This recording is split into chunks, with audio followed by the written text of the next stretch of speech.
Pozdravljeni, smo se nabrali. Dobrodošli na prvi delavnici 14. mednarodnega festivala Igraj se z mano.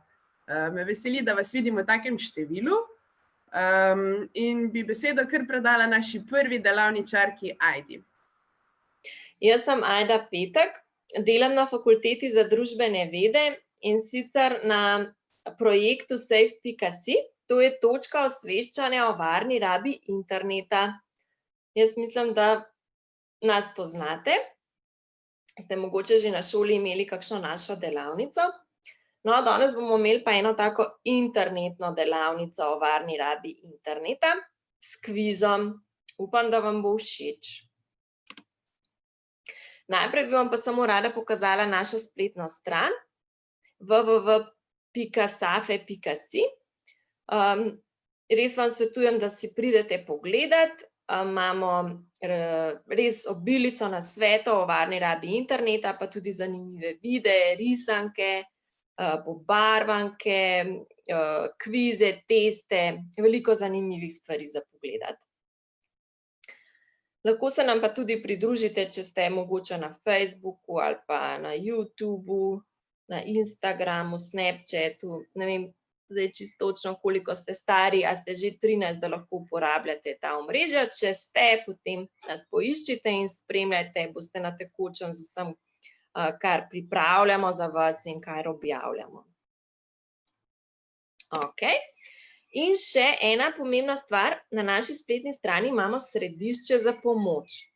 To pomeni, če se vam kaj zgodi na internetu, da ne veste, kaj narediti, recimo, da izgubite geslo, ali vam kdo vdre v profil, ali nekdo objavi vašo sliko, pa ne veste, kaj storiti, pridete sem in lahko hitro najdete to težavo in ko jo izberete, kliknete in se vam odpre, kaj v tem primeru narediti, na koga se obrniti, kam prijaviti, kam klikniti, da rešite svojo težavo. Tako, zdaj pa gremo kar na kviz. Si faca na netu, tako sem ga poimenovala. Upam, da imate pripravljene, če ne si pa zdaj poiščite en list papirja in pisalo, to je vse, kar boste rabili. In pa svoje možgančke boste malo napeli, ker imamo 7 vprašanj o tem, kako se na internetu obnašamo, da ostanemo varni in da se zabavamo in ne zaidemo v težave. Tako. Prvo vprašanje. Ali lahko na internetu brez premisleka objavim posnetke sebe in drugih? Odgovori so možni samo da in ne pri vseh vprašanjih. Tako da si zdaj s svojim pisalom napišite na papir, kaj je vaš odgovor, kaj mislite. Ali lahko na internetu brez premisleka objavim posnetke sebe in drugih? Ok, smo napisali.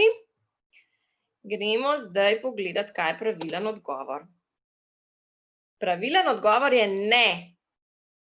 Tako da tisti, ki ste odgovorili ne, si lahko napišete zraven svojega odgovora 1 točko.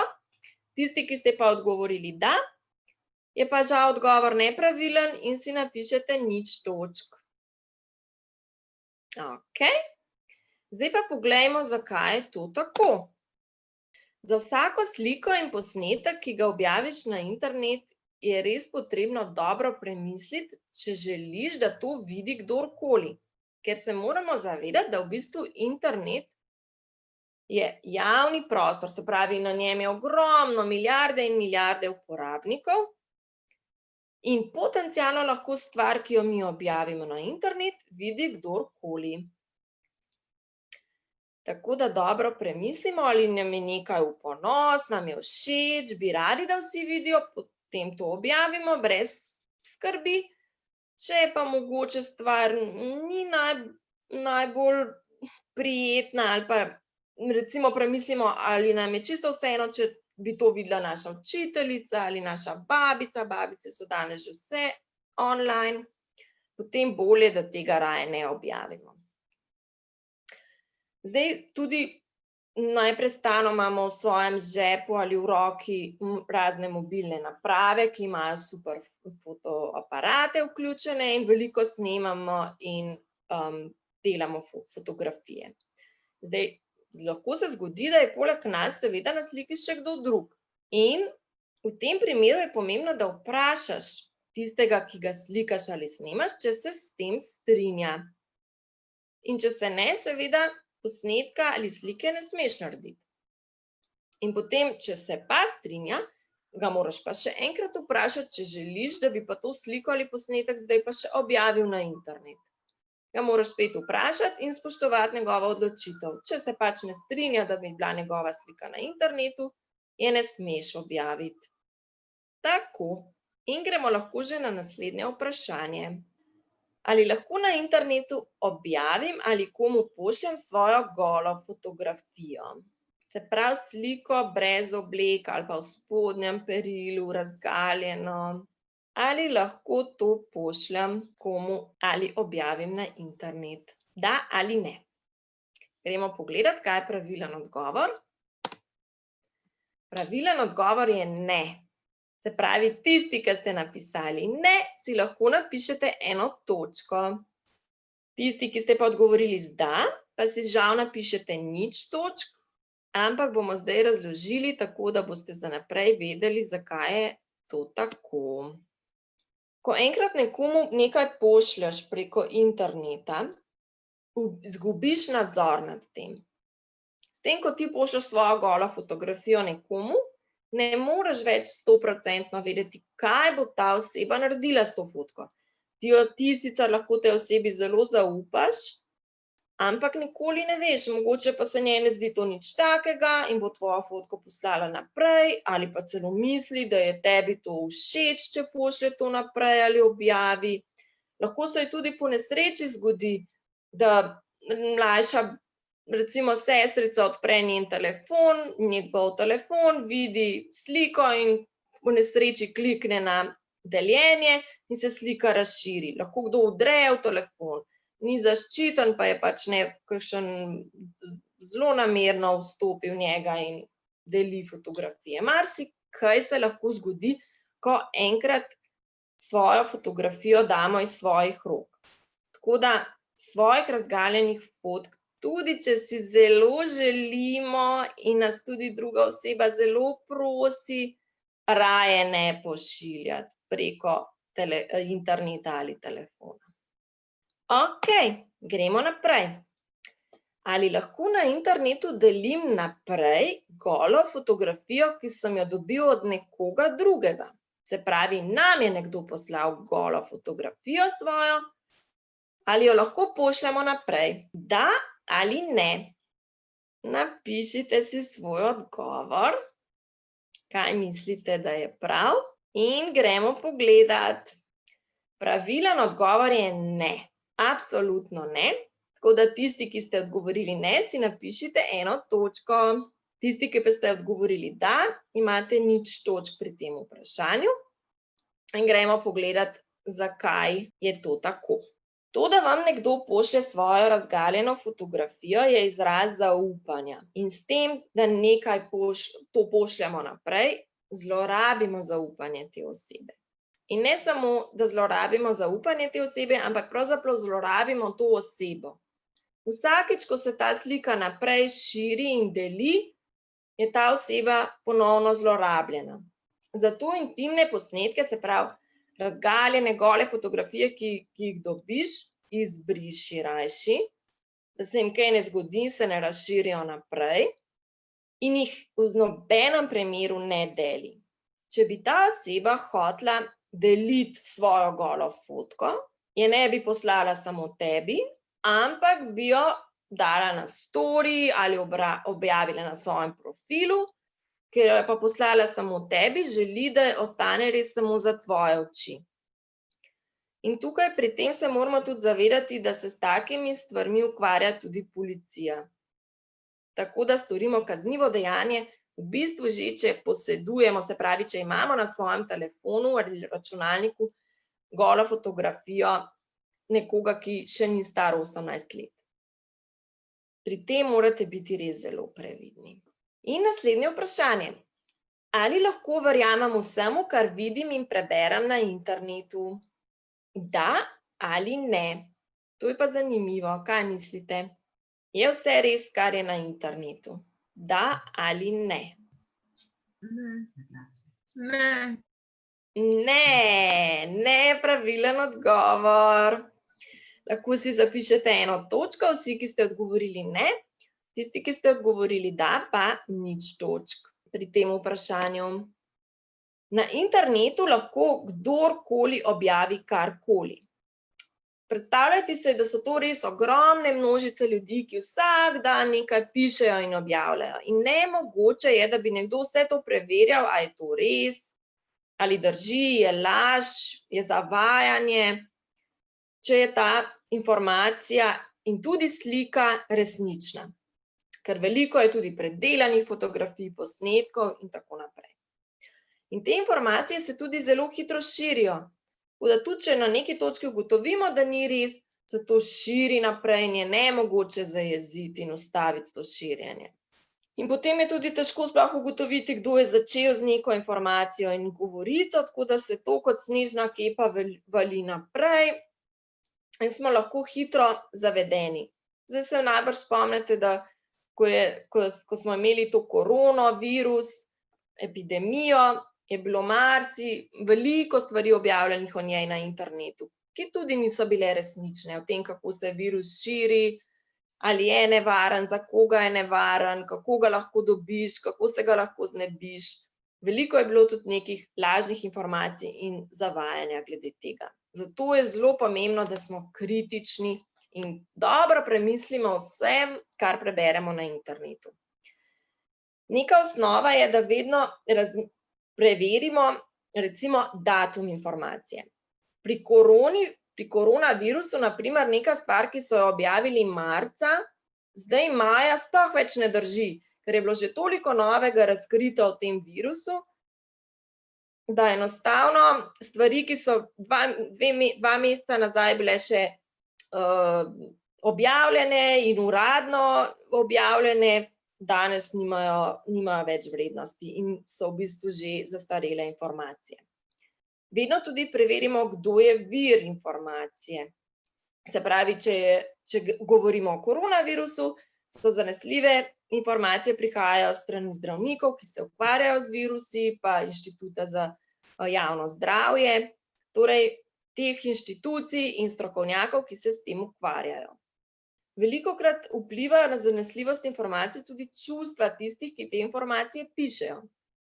Na primer, pri koronavirusu je bilo veliko jeze, strahu, negotovosti, žalosti, veliko enih čustev in ljudje so pisali tudi iz tega, iz občutka strahu, so mogoče pretiravali o stvareh, torej informacije niso ostale realne, tako da to je tudi dobro upoštevati.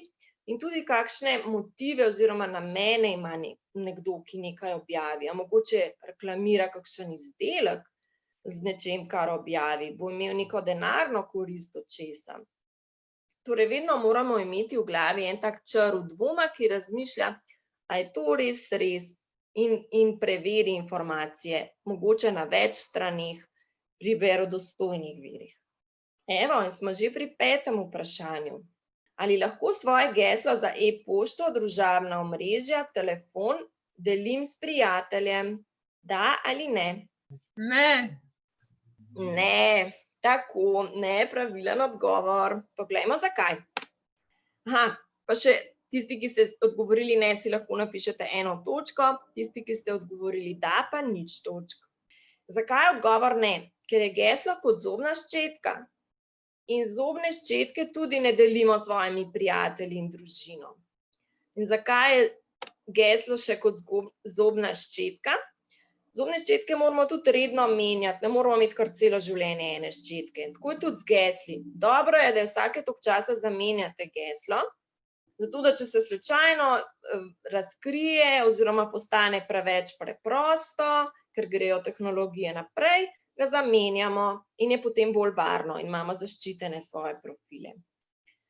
In kot zobno ščetko, ki tudi jo pazljivo zberemo, ni vsaka dobra za vsaka usta. Otroci imajo drugačne zobne ščetke, odrasli drugačne, nekdo, ki ima težave z dlesnimi, mora imeti bolj mehke ščetine in tako naprej. Tako tudi geslo zberemo previdno in pazljivo. Uporabimo res vsaj 10 znakov, bolje je kar 12. In tudi uporabimo ne samo črke, ampak tudi številke, kakšne znake in kombinacijo manjših in velikih črk. Tako da poskrbimo, da je tako, da si ga lahko zapomnimo na tak način, da so lahko recimo začetnice enega stavka ali pa najljubšega verza iz vašega najljubšega glasbe, komada, karkoli. Okej, in še 6. vprašanje. Ali moramo kaj storiti, če smo priča nasilju, nadlegovanju nekoga na internetu? Se pravi, a moramo kaj narediti, če vidimo, da nekoga nadlegujejo na internetu? Da ali ne? Kaj mislite? Gremo pogledat. Pravilen odgovor je da. Tako da tisti, ki ste odgovorili da, si lahko napišete 1 točko. Tisti, ki ste odgovorili ne, pa 0 točk. Poglejmo, kaj pa je treba narediti. Če vidiš, da je nekdo zloben do drugega na internetu, napiši ne, nehaj. Napiši nekaj tej osebi, da naj ustavi z nadlegovanjem. Povej tudi nekomu, ki lahko pomaga, če vidiš, da nekdo zelo trpi, ker ga nadlegujejo. To ni v bistvu tožarjenje, ampak pomoč. Se pravi, lahko poveš učiteljici, staršem, nekomu, če vidiš, da se stvari res razvijajo v napačno smer. Objavi pozitivne komentarje kot odgovor na negativne. Napiši nekaj lepega o tej osebi, da ne bo imela na svojem zidu pod svojo sliko samih grdih komentarjev. Napiši ti nekaj lepega, pa povabi še druge sošolce in prijatelje, da ti pomagajo in tudi oni podprejo žrtev. Česa pa ne smemo narediti, je pa, da se ne pridružimo trpinčenju s tem, da se tudi mi smejimo, lajkamo, komentiramo in širimo take grde objave žaljive. Ni prav tudi, da ignoriramo trpinčenje, ker če bi vsak nekaj naredil, ko vidi, da je nekdo zloben do drugega, bi kmalu zlobneži odnehali, ker bi videli, da so vsi proti njim. Nikakor pa tudi ne smeš vračati z nasiljem, ker če spet žališ ti tistega, ki je nasilen, s tem rodiš novo nasilje in tako se nadaljuje ta krog nasilja. Ostani pri nečem pozitivnem in poišči pomoč. In pa v vsakem primeru, če si sam žrtev ali če vidiš, da je nekdo žrtev nadlegovanja, vdorov, neprimernih posnetkov, žaljivih komentarjev, to prijavi. Tam kar v aplikaciji, v družabnem omrežju in s tem pomagaš ustvarjati v bistvu prijazen splet za vse. Evo, pa smo prišli do zadnjega vprašanja. Ali je možno, da računalnik ali mobilni telefon, tablico uporabljamo preveč? Ali je to možno? Da ali ne? Kaj mislite? Pravilen odgovor je? Da, tukaj sem se pa zmotila in sem naredila narobe. Tako da tisti, ki ste odgovorili da, imate 1 točko in tisti, ki ste odgovorili ne, imate 0 točk. Zadnja leta, odkar imamo vsi pametne telefone, velikokrat druženje s prijatelji izgleda kot tole na sliki. Vsak gleda v svoj telefon. In kaj je zdaj znak, da preveč uporabljamo internet? Če se neprestano ukvarjamo z njim in ga ne odložimo niti, ko jemo večerjo, kosilo ali gremo na WC, ga vzamemo s sabo. Potem, če smo nestrpni pa živčni, če moramo izklopiti telefon ali pa iti dol z interneta. To je že slab znak, da nam toliko manjka. Pa da ga niti po noči ne ugasnemo, da ga imamo kar v postelji pod blazino. Pa da zanemarjamo recimo šolske obveznosti zaradi telefona. Pa druge aktivnosti, šport, druženje s prijatelji v živo. Pa tudi to, če se vsi pritožujejo glede naše uporabe telefona in interneta. Če nam prijatelji govorijo, pa zakaj skozi buliš v ta telefon, ali pa starši, zakaj si skozi na igricah, je najbrž že nekaj narobe in smo res preveč. Če smo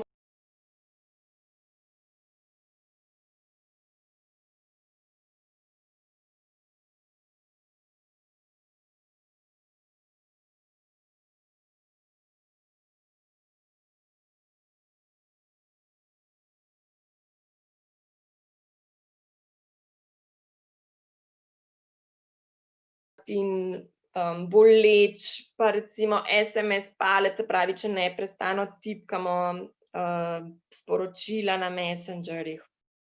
Vse to so znaki prekomerne uporabe. In kaj lahko naredimo? Zavedati se moramo, da je razlika med tem, ali smo za zabavo na napravi ali zato, ker nekaj moramo narediti za šolo ali kaj podobnega. In pri zabavi je 2 uri na dan že veliko preveč. Tako da to je res skrajna meja uporabe za zabavo.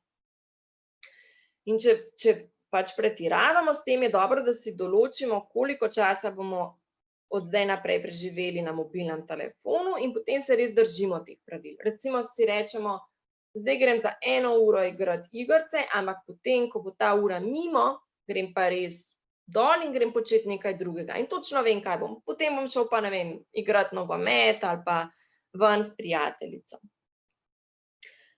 Ukvarjaj se s stvarmi, ki jih imaš rad, pa jih zaradi interneta zanemarjaš. Internet ni vse.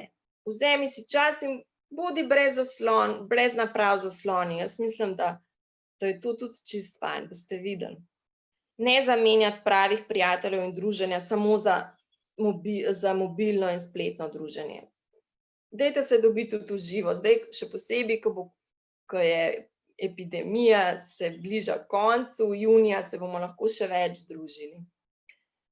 Ne ukvarjamo se z mobiteli med jedjo pa družinskim kosilom. Tu kar vi povejte svojim staršem, od danes naprej pri kosilu in večeri nimamo telefonov, ampak se pogovarjamo drug z drugim. Ponoči imej telefon raje izklopljen in si raje nastavite to klasično budilko, tudi zaradi sevanja, ker je škodljivo za vaše možgane. Uporabljaj aplikacije za nadzor časa uporabe, tudi to je možno. Če drugače ne gre, si pa namestiš aplikacijo, ki te opozori, ups, zdaj si pa že 1 uro na telefonu, dovolj je. Ne zamujaj pomembnih dogodkov samo zato, ker moraš biti non-stop priklopljen na telefon. Če pa res ne gre drugače in imaš resne težave, ne moreš nehati, si pa poišči strokovno pomoč. Recimo Tom telefon 116 111 je telefon, kjer ti tudi pomagajo, ne samo pri takih težavah, da preveč uporabljaš internet, ampak tudi drugih internetnih težavah, o katerih smo danes govorili, jih lahko pokličeš in vprašaš za nasvet. V redu. Zdaj pa lahko napišete in seštejete svoje točke in jih pokažete na ekranu, da vidimo, koliko je kdo zbral. Zdaj itak vsi že vse znamo, ampak čisto tako, da malo vidimo. 7 vidim. O, bravo! Odlično! Dobro, no, mislim, nekatere sem videla, da ste vse zbrali, nekatere nisem, ker mi tudi računalnik ravno ne kaže najboljše. Vas ne vidim vse na zaslonu, ampak okej. Tako, o tom telefonu sem vam že povedala, tukaj vidite še točno, kdaj lahko pokličete, se pravi od 12 do 20 ure, brezplačno, če imate kakšne težave na internetu, vam bodo pomagali. Lahko tudi preko spletnega klepeta na e-tom.si, e-tom.si in e-pošte in pošljete sporočilo.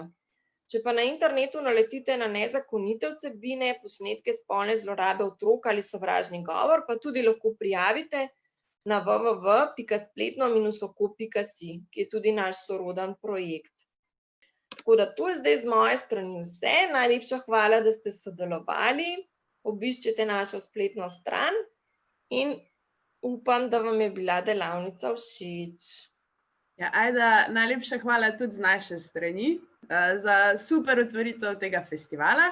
Srečno in lep dan. Enako, adijo. Igraj se z mano, igraj se z mano, igraj se z mano, ti.